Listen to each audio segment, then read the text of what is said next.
I'm community correspondent Jarrell Baker, standing here right across from UF Health Leesburg Hospital, who just announced that they will be closing their labor and delivery unit in October. Now that leaves many local mothers that are expecting in shock and also scrambling for answers of where they're going to give birth to their children and also get the care that they need.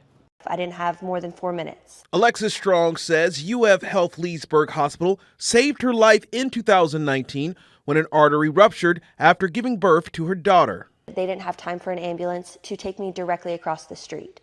So I rode in my doctor's car across the street to have an emergency procedure performed to save my life. The hospital released this notice Wednesday about closing their labor and delivery unit in just 45 days. Strong's due date for her third child is in 55 days. The closest place to me is 40 minutes away from my house. I could go into labor prematurely. I'd have to drive further.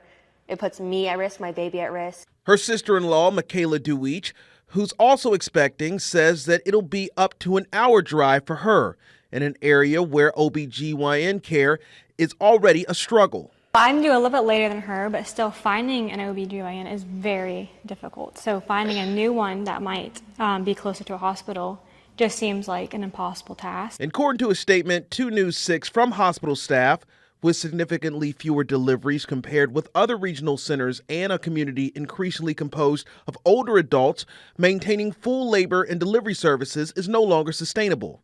The hospital adds there's a growing population of women over 55 who need other things like cardiovascular care, orthopedics, and stroke care instead of a maternity ward. But the mothers believe it's another way to push young families out of the community.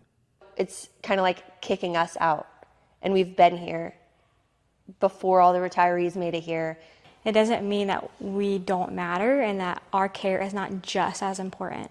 The hospital says they'll continue to provide emergency OBGYN services. The change will begin October 15th. In Leesburg, Jarrell Baker, News 6.